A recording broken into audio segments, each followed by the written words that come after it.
ನಮಸ್ಕಾರ, ನಾನು ನಿಮ್ಮ ಪ್ರೀತಿಯ ಗೆಳತಿ ಐಶ್ವರ್ಯ. Welcome to ಫಿಲ್ಮಿಸ್ಪಿಯರ್.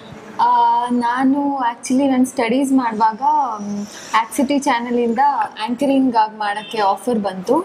ಸೊ ಅಲ್ಲಿಂದ ನನಗೆ ಒಂದು 4-5 ಮಂತ್ಸ್ ಎಕ್ಸ್ಪೀರಿಯನ್ಸ್ ಇತ್ತು. ಸೊ ಅಲ್ಲಿ ಪ್ರೊಡ್ಯೂಸರ್ಸ್ ಮತ್ತು ಡಿರೆಕ್ಟರ್ಸ್ ಅವರ ಮೂವಿ ಪ್ರಮೋಷನ್ಸ್ಗೋಸ್ಕರ ಬರ್ತಾಯಿದ್ರು ನಮ್ಮ ಚಾನಲ್ಗೆ.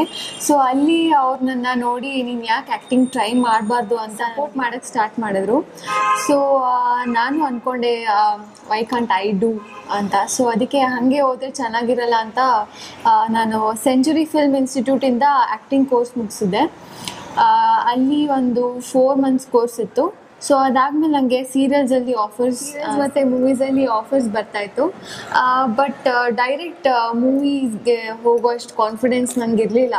ಸೊ ಅದಕ್ಕೆ ನಾನು ಫಸ್ಟ್ ಸೀರಿಯಲಲ್ಲಿ ಸ್ವಲ್ಪ ಎಕ್ಸ್ಪೀರಿಯನ್ಸ್ ತೊಗೊಂಡು ಆಮೇಲೆ ಮೂವೀಸ್ ಟ್ರೈ ಮಾಡೋಣ ಅಂತ ನಾನು ಸೀರಿಯಲ್ ಚೂಸ್ ಮಾಡಿದೆ. ಸೊ ಅಲ್ಲಿಂದ ನಾನು ಇವಾಗ ಪ್ರೆಸೆಂಟ್ಲಿ ಈ ಬಂಧನ ಸೀರಿಯಲಲ್ಲಿ ಸೆಕೆಂಡ್ ಲೀಡಾಗಿ ವರ್ಕ್ ಮಾಡ್ತಾಯಿದ್ದೀನಿ. ನನ್ನ ಇನ್ಸ್ಪಿರೇಷನ್ ಅಂದರೆ ಸೌಂದರ್ಯ ಮ್ಯಾಮ್ ಅವರು. ಸೊ ಅವ್ರ ಸೌಂದರ್ಯ, ಅವ್ರ ಟ್ಯಾಲೆಂಟು, ಅವರೆಷ್ಟು ಟ್ಯಾಲೆಂಟೆಡ್ ಅಂತ ನೋಡಿ ನಾನು ಯಾಕೆ ಅವ್ರ ಥರ ಆಗಬಾರ್ದು. ಅವ್ರು ಮಾಡಿರೋ ಡೀಸೆಂಟ್ ಕ್ಯಾರೆಕ್ಟರ್ಸ್, ಅವ್ರ ಹೆಸರು ಆಲ್ಮೋಸ್ಟ್ ಎಲ್ಲ ಇಂಡಸ್ಟ್ರೀಲಿ ಅವ್ರು ವರ್ಕ್ ಮಾಡಿದ್ದಾರೆ. ಲೈಕ್ ಬಾಲಿವುಡ್ ಆಗಿರ್ಬೋದು, ಟಾಲಿವುಡ್, ಸ್ಯಾಂಡಲ್ವುಡ್, ಎಲ್ಲ ಇಂಡಸ್ಟ್ರಿಲೂ ಅವ್ರು ವರ್ಕ್ ಮಾಡಿದ್ದಾರೆ. ಸೊ ನನಗೂ ಕೂಡ ಆ ಥರನೇ ಆಸೆ. ಬಟ್ ಅನ್ಫಾರ್ಚುನೇಟ್ಲಿ ಇವತ್ತಿನ ದಿನ ಅವ್ರು ನಮ್ಮ ಜೊತೆ ಇಲ್ಲ. ಸೊ ಅದು ಸ್ವಲ್ಪ ನನಗೆ ಬೇಜಾರಾಗುತ್ತೆ. ಅವ್ರು ನನ್ನ ರೋಲ್ ಮಾಡೆಲ್. ಸೊ ಅವ್ರ ಥರ ನಾನು ಈ ಇಂಡಸ್ಟ್ರಿಲಿ ಮಿಂಚಬೇಕು, ಶೈನ್ ಆಗಬೇಕಂತ ನನಗೆ ಆಸೆ. ಪ್ರವೇಶ ಅಂದರೆ ತುಂಬ ಜನ ಸಪೋರ್ಟ್ ಮಾಡೋಕ್ಕೆ ಸ್ಟಾರ್ಟ್ ಮಾಡಿದ್ರು. ಸೊ ನೀನು ಆ್ಯಕ್ಟಿಂಗ್ ಯಾಕೆ ಮಾಡಬಾರ್ದು, ನಿನ್ನ ಕೈಲೂ ಆಗತ್ತೆ, ನಿನಗೆ ಟ್ಯಾಲೆಂಟ್ ಇದೆ ಅಂತ ತುಂಬ ಜನ ಹೇಳಿದ್ರು. ಸೊ ನಾನು ಯಾಕೆ ಟ್ರೈ ಮಾಡಬಾರ್ದು ಅಂತ ಆ್ಯಕ್ಟಿಂಗ್ ಕೋರ್ಸ್ ಜಾಯಿನ್ ಮಾಡಿದೆ. ಸೊ ಅಲ್ಲಿಂದ ಸೀರಿಯಲಲ್ಲಿ ಆಫರ್ಸ್ ಬರ್ತಾ ಬಂತು.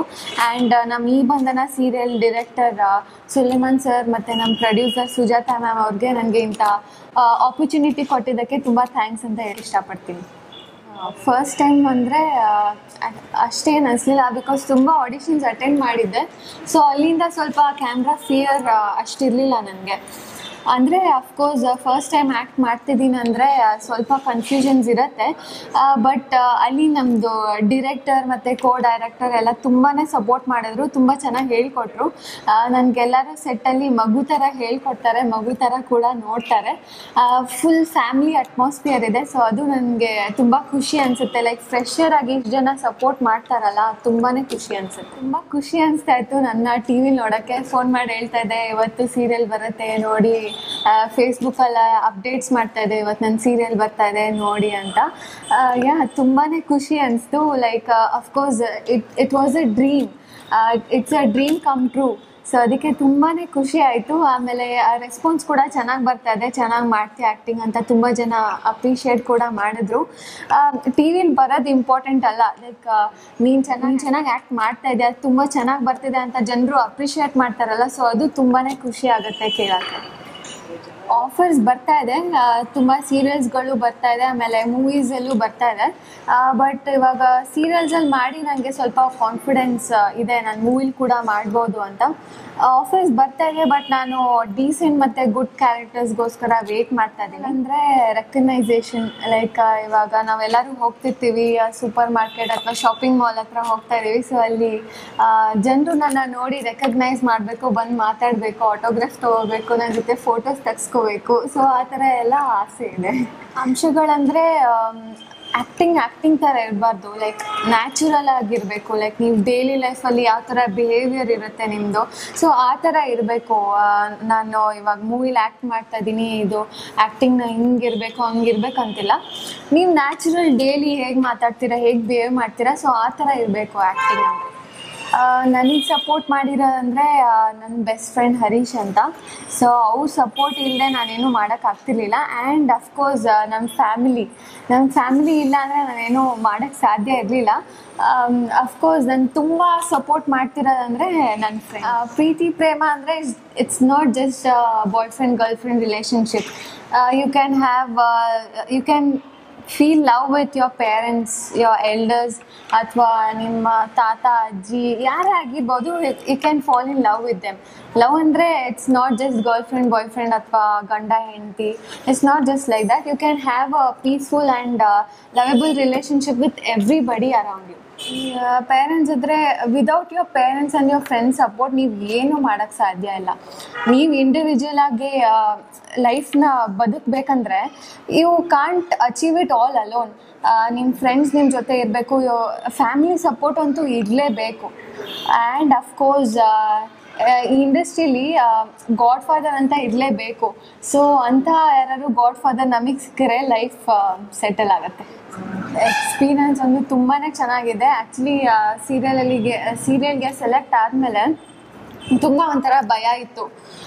ಲೈಕ್ ಹೆಂಗಿರುತ್ತೋ, ಫಸ್ಟ್ ಟೈಮ್ ಕ್ಯಾಮ್ರಾ ಫೇಸ್ ಮಾಡ್ತಿದ್ದೀರಾ, ಫಸ್ಟ್ ಟೈಮ್ ಟಿ ವಿಲಿ ಬರ್ತೀರಾ, ಡೈರೆಕ್ಟರ್ ಹೆಂಗಿರ್ತಾರೋ. ಲೈಕ್ ಇವಾಗ ಫ್ರೆಶರ್ ಅಂದರೆ ಸಣ್ಣ ಪುಟ್ಟ ತಪ್ಪಾಗೇ ಆಗುತ್ತೆ. ಸೊ ಡೈರೆಕ್ಟರ್ ಎಲ್ಲಿ ಬೈದ್ಬಿಡ್ತಾರೋ, ಏನಾಗುತ್ತೋ ಅಂತ ತುಂಬಾ ಭಯ ಇರುತ್ತೆ. ಬಟ್ ನನ್ನ ಜೊತೆ ಆ ಥರ ಏನೂ ಆಗಿಲ್ಲ. ಡೈರೆಕ್ಟರ್ ಅಂತೂ ತುಂಬಾ ಫ್ರೆಂಡ್ಲಿ ಇದ್ದಾರೆ. ಆ್ಯಂಡ್ ಅಫ್ಕೋರ್ಸ್ ಕೋ ಆರ್ಟಿಸ್ಟ್ ಕೂಡ ನಮ್ಮ ಸೀನಿಯರ್ಸ್ ತುಂಬಾ ಸಪೋರ್ಟ್ ಮಾಡ್ತಾರೆ. ಡೈಲಾಗ್ಸ್ ಹೇಳ್ಕೊಡ್ತಾರೆ, ಹೇಗೆ ಹೇಳಬೇಕು, ಮಾಡ್ಯುಲೇಷನ್ ಹೇಗಿರಬೇಕು, ನಿಮ್ಮ ವಾಯ್ಸ್ ಟೋನ್ ಹೇಗಿರಬೇಕು ಅಂತ ತುಂಬಾ ಹೇಳ್ಕೊಡ್ತಾರೆ. And I am really very thankful to my co artist. ಒಂಥರ ಫ್ಯಾಮಿಲಿ ಎನ್ವಿರಾನ್ಮೆಂಟ್ ಇದೆ. ಒಂದಿನ ಅವ್ರಿಗೆ ಶೂಟಿಂಗ್ ಇಲ್ಲ, ನಮಗೆ ಮಾತ್ರ ಇದೆ ಅಂದರೆ ನಾವು ತುಂಬಾ ಮಿಸ್ ಮಾಡ್ತಿರ್ತೀವಿ. ಅವ್ರನ್ನ ಮೆಸೇಜ್ ಮಾಡ್ತೀವಿ, ಮಿಸ್ಸಿಂಗ್ ಯು ಸೋ ಮಚ್, ಅದು ಇದು ಅಂತ ಮೆಸೇಜ್ ಮಾಡ್ತಿರ್ತೀವಿ.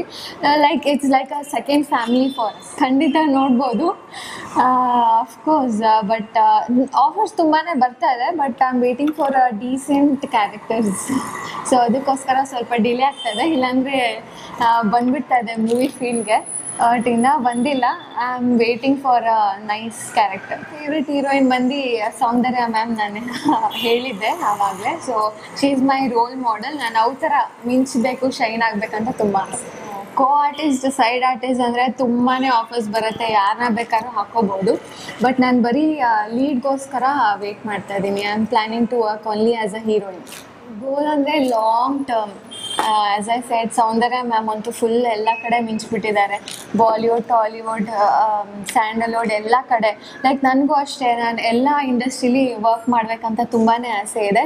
ಆ್ಯಂಡ್ ಲಾಂಗ್ ಟರ್ಮ್ ಆಗಿ ನಾನು ಈ ಇಂಡಸ್ಟ್ರೀಲಿ ಸ್ಟೇ ಆಗಬೇಕು, ಫಿಕ್ಸ್ ಆಗಬೇಕಂತ ಆಸೆ ಇದೆ. ಅಂದರೆ ಈಗ ನಮ್ಮ ಬ್ಯಾಂಗ್ಳೂರಿಯನ್ಸ್ ಅಥವಾ ನಮ್ಮ ಕರ್ನಾಟಕದಲ್ಲಿ ಕನ್ನಡ ಇಂಡಸ್ಟ್ರಿ ಅಂದರೆ ತುಂಬ ನೆಗ್ಲೆಕ್ಟ್ ಮಾಡ್ತಿದ್ದಾರೆ. Why not? ಇವಾಗ ಹಿಂದಿ ಮೂವೀಸ್ ಅಥವಾ ಹಾಲಿವುಡ್ ಮೂವೀಸ್ ನೋಡೋಕ್ಕಿಂತ ನಮ್ಮ ಕನ್ನಡ ಮೂವೀಸ್ ನೋಡಿದ್ರೆ ನಮಗೂ ಕೂಡ ಅನಿಸುತ್ತೆ. ಇವಾಗ ತುಂಬ ಕಮ್ಮಿ ಆಗಿಬಿಟ್ಟಿದ್ದಾರೆ ಆಡಿಯನ್ಸು. ಕನ್ನಡ ಮೂವೀಸ್ ನೋಡೋಕ್ಕೆ ತುಂಬಾ ಕಮ್ಮಿ ಆಗಿಬಿಟ್ಟಿದ್ದಾರೆ. ನಾನು ಹೇಳೋದೇನೆಂದರೆ, ನೀವು ಕನ್ನಡ ಮೂವೀಸ್ ಅಥವಾ ಕನ್ನಡ ಸೀರಿಯಲ್ಸ್ನ ಸಪೋರ್ಟ್ ಮಾಡೋಕ್ಕೆ ಸ್ಟಾರ್ಟ್ ಮಾಡಿದ್ರೆ ನಮ್ಮ ಡಿರೆಕ್ಟರ್ಸ್ ಅಥವಾ ಪ್ರೊಡ್ಯೂಸರ್ಸ್ ಕೂಡ, ಅವರಿಗೆ ಕನ್ನಡ ಡಿರೆಕ್ಟರ್ಸ್ ಪ್ರೊಡ್ಯೂಸರ್ಸ್ ಕೂಡ ಕಾನ್ಫಿಡೆನ್ಸ್ ಬರುತ್ತೆ. ಜನರು ನಮಗೆ ಸಪೋರ್ಟ್ ಮಾಡ್ತಿದ್ದಾರೆ, ನಾವು ಇನ್ನೂ ಬೆಟರ್ ಮೂವಿ ಮಾಡ್ಬೋದು, ತುಂಬ ಫುಲ್ ಎಫರ್ಟ್ ಆಗಿ ನಾವು ಮಾಡ್ಬೋದು ಅಂತ ಅವ್ರಿಗೂ ಕಾನ್ಫಿಡೆನ್ಸ್ ಬರುತ್ತೆ. ಸೊ ವೀಕ್ಷಕರಿಗೆ ನಾನು ಹೇಳೋದೇನೆಂದರೆ, please do support our Kannada film industry and serials ಕೂಡ. ನಾನು ಏನು ಹೇಳೋಕ್ಕೆ ಇಷ್ಟಪಡ್ತೀನಿ ಅಂದರೆ, ಗ್ಲ್ಯಾಮರಸ್ ರೋಲ್ ಮಾಡಿ ಅಥವಾ ಎಕ್ಸ್ಪೋಸ್ ಮಾಡಿ ಫೆಮಿಲಿಯರ್ ಆಗ್ತೀವಿ, ನಮಗೆ ಹೆಸರು ಸಿಗತ್ತೆ, ಫೇಮ್ ಸಿಗತ್ತೆ ಅಂತಲ್ಲ. ತುಂಬ ಜನ ಇದ್ದಾರೆ, ಅವರು ಡೀಸೆಂಟ್ ರೋಲ್, ಹೋಮ್ಲಿ ಕ್ಯಾರೆಕ್ಟರ್ ಮಾಡಿ ಫೆಮಿಲಿಯರ್ ಆಗಿ, ಲೈಕ್ ಸೌಂದರ್ಯ ಮ್ಯಾಮ್ ಅವರು ತುಂಬಾ ಡೀಸೆಂಟ್ ಕ್ಯಾರೆಕ್ಟರ್ಸ್, ಹೋಮ್ಲಿ ಕ್ಯಾರೆಕ್ಟರ್ಸ್ ಅವ್ರು ಮಾಡಿದ್ದಾರೆ. ಅವ್ರು ಮಿಂಚಿದ್ದಾರೆ. ತುಂಬ ಇಂಡಸ್ಟ್ರಿ ಎಲ್ಲರೂ ಅವ್ರನ್ನ ತುಂಬಾ ಮಿಸ್ ಮಾಡ್ಕೊತಿದ್ದಾರೆ. ಸೊ ಹಾಗೆ ನಾನು ಬೆಳಿಬೇಕು. I want to do decent and homely characters. ಅಂದರೆ glamour is important, but not to that extent that expose ಮಾಡಿನೇ ನಾವು ಮೂವಿ ಹಿಟ್ ಆಗುತ್ತೆ, ಆ ಥರ ಏನೂ ಇಲ್ಲ. ಹೋಮ್ಲಿ ಕ್ಯಾರೆಕ್ಟರ್ಸ್ ಮತ್ತು ಗ್ಲ್ಯಾಮರಸ್ ಕ್ಯಾರೆಕ್ಟರ್ಸ್ ಮಾಡಿನೂ ಕೂಡ ಮೂವೀಸ್ ತುಂಬ ಹಿಟ್ ಆಗಿದೆ ಅಂತ ಹೇಳೋಕ್ಕೆ ಇಷ್ಟಪಡ್ತೀನಿ.